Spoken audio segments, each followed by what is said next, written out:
जम्मू कश्मीर में ज़िमनी इंतखाबात यानी उपचुनाव का जो शोर है वो तो एक तरह से थम गया है। 11 तारीख को वोटिंग होगी और 14 तारीख को नतीजे आएंगे। लेकिन इतना ज़रूर है कि इस उपचुनाव में ज़िमनी इंतखाबात में आपसी जो इल्ज़ामात हैं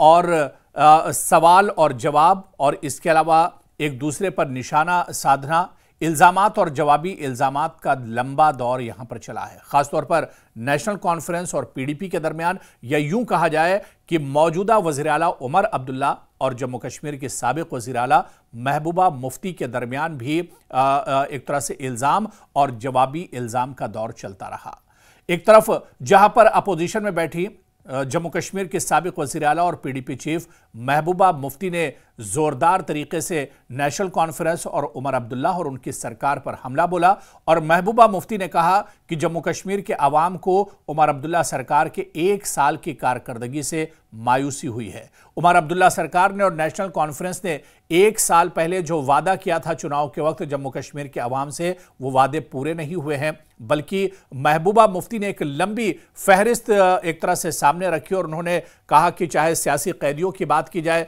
रोजगार की बात की जाए, तरक्की की बात की जाए, डेवलपमेंट की बात की जाए, बुनियादी मसाइल की बात की जाए, उमर अब्दुल्ला इस मामले में एक तरह से पीछे रहे। जबकि दूसरी तरफ उमर अब्दुल्ला भी पीडीपी को आड़े हाथों लेते हुए नजर आए और उन्होंने भी कहा कि जम्मू कश्मीर में जिस तरह के हालात हैं, ये जम्मू कश्मीर आज जहां पर खड़ा है इसके लिए सिर्फ और सिर्फ पीडीपी जिम्मेदार है। महबूबा मुफ्ती जिस वक्त बीजेपी के साथ शामिल हुई थी, दरअसल उसी वक्त से ही जम्मू कश्मीर के मुश्किल दिनों की शुरुआत हो गई थी और ऐसे में उमर अब्दुल्ला ने पीडीपी पर भी सवाल उठाया है, महबूबा मुफ्ती और बीजेपी पर सवाल उठाया, बल्कि सीधे सीधे तौर पर नगरोटा और बडगाम में जिस तरह से ज़िमनी इंतखाबात हो रहे हैं, खासतौर से बडगाम में क्योंकि पीडीपी का उम्मीदवार भी है और नगरोटा की अगर बात की जाए तो यहां पर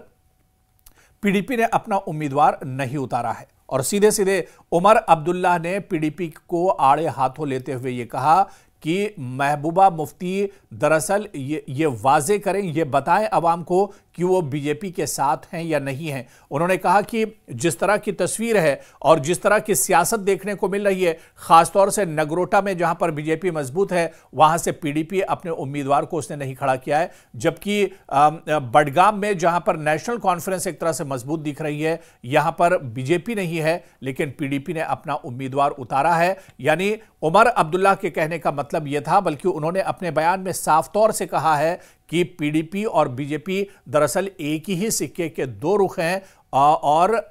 पीडीपी और बीजेपी का गठजोड़ एक तरह से आज भी है। तो सीधे सीधे उमर अब्दुल्ला ने पीडीपी और महबूबा मुफ्ती पर निशाना साधा है। सबसे पहले सीएम उमर अब्दुल्ला का बयान हम आपको सुनवाते हैं। देखिए, इंतखाबी गहमा गहमी तो थम गई है, लेकिन ये सवाल जवाब, ये इल्जाम और जवाबी इल्जामात का जो दौर है ये बहुत दिनों तक याद रखा जाएगा। क्या कुछ पीडीपी पर हमला किया था, क्या कुछ उमर अब्दुल्ला ने कहा था, पहले उनका बयान आपको सुनवाते हैं।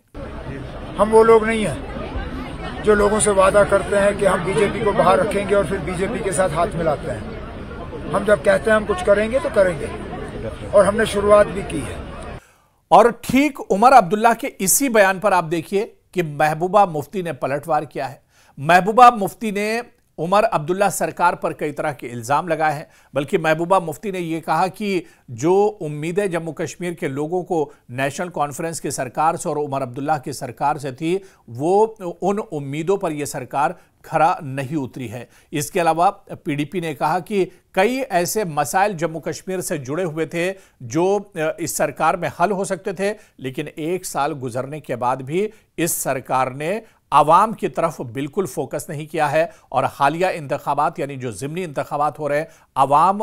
सरकार को एक तरह से जवाब देगी। क्या कुछ उमर अब्दुल्ला के बयान पर पीडीपी चीफ महबूबा मुफ्ती ने कहा है, उनका बयान भी हम आपको सुनवाते हैं। क्योंकि पीडीपी वो वाहिद जमात है जिन्होंने मुजफ्फराबाद रास्ता खोला, पोटा खत्म किया, टास्क फोर्स खत्म किया, सारे हिंदुस्तान की लीडरशिप लाई हुर्रियत के दरवाजों पे, 12,000 नौजवानों के एफआईआर वापस लिए। उमर साहब ने आज तक क्या किया है? बल्कि जो 2019 से यहाँ बीजेपी ने किया उस पे उमर साहब अपनी मोहर लगा रहे हैं। मुलाजमों को सरकारी नौकरी से निकालते हैं, उमर साहब खामोश। बुलडोजर जलता है, उमर साहब खामोश। जो भी यहाँ अब वंदे मातरम का चला, उमर साहब खामोश। उमर साहब तो बीजेपी का ही एजेंडा चला रहे थे, वो मुझे क्या बोलेंगे। तो ये जवाब था महबूबा मुफ्ती का। और आप देखिए कि ज़िमनी इंतखाबात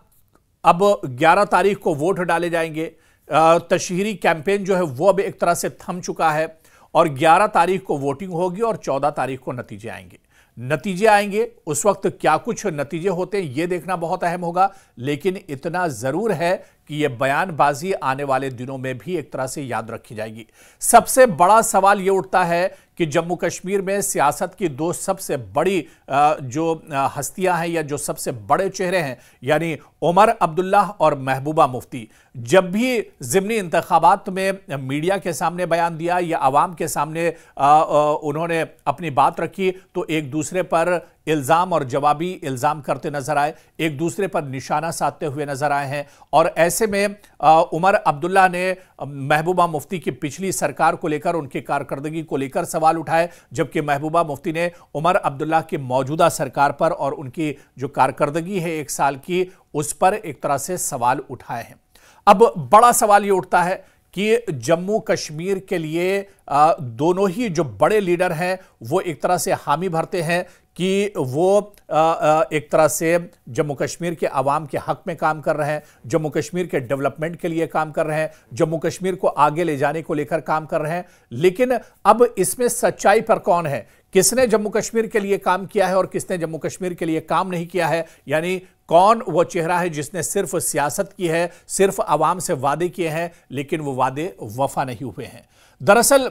हमने इस रिपोर्ट को बनाने का मकसद सिर्फ हमारा यह है कि जो नाजरीन हमारी इस रिपोर्ट को देख रहे हैं, जो जम्मू कश्मीर से खास तौर से आते हैं, यह फैसला हम आपके ही ऊपर एक तरह से छोड़ रहे हैं कि कौन सा लीडर आपके लिए ज्यादा बेहतर है, कौन सा लीडर है जो आपकी भलाई के लिए सोचता है, कौन सा लीडर दरअसल है जो जम्मू कश्मीर के डेवलपमेंट के बारे में सोचता है। क्योंकि जब बात वादों की होती है, दावों की होती है, तो कोई भी इसमें पीछे नहीं रहता है, चाहे महबूबा मुफ्ती हो या फिर उमर अब्दुल्ला हो। सभी एक तरह से जम्मू कश्मीर में जो सबसे बड़ा ओहदा है यानी वजारत आला का ओहदा है, उस पर महबूबा मुफ्ती भी रह चुकी हैं और उमर अब्दुल्ला भी जम्मू कश्मीर के वज़ीर आला रह चुके हैं। लेकिन सवाल यही उठता है कि आखिर जम्मू कश्मीर की भलाई के लिए, जम्मू कश्मीर की भलाई और जम्मू कश्मीर के आवाम के डेवलपमेंट और तरक्की के लिए, जम्मू कश्मीर को आगे ले जाने के लिए, आखिर जब ये लोग वादे करते हैं, ये दावे करते हैं, तो इन दोनों के दावों में दम किसके दावे में है? कौन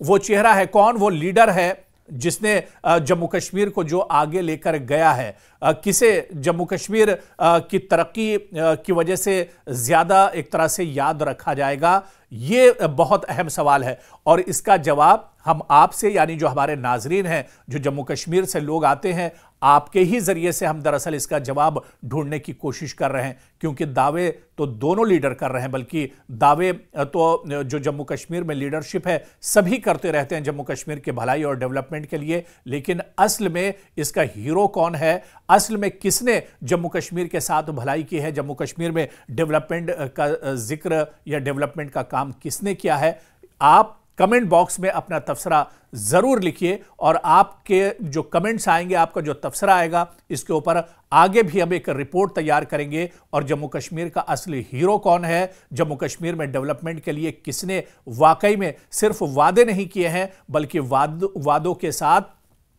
उसने काम भी किया है, और कौन सी सरकारें हैं माजी की या मौजूदा सरकारें जिन्होंने जम्मू कश्मीर के लिए वाकई में भलाई चाहिए है और जम्मू कश्मीर में लोगों के लिए एक तरह से उसने काम किया है। आने वाले दिनों में क्या कुछ इसके नतीजे होंगे ये भी देखना अहम होगा। और इसके अलावा जो नतीजे अब आने वाले हैं ज़िमनी इंतखाबात के, ये भी दरअसल देखने बहुत अहम होंगे। लेकिन इस बीच यही सवाल बार बार उठता है कि आखिर जम्मू कश्मीर के लिए सच्चे दिल से किसने काम किया है, चाहे डेवलपमेंट का मामला हो, बुनियादी मसाइल का मामला हो या रोजगार का मसला हो। बहुत से मुद्दे जम्मू कश्मीर से जुड़े हुए हैं, लेकिन सच्चे दिल से जम्मू कश्मीर के लिए किसने काम किया है, इसका जवाब हमें आपसे ही चाहिए।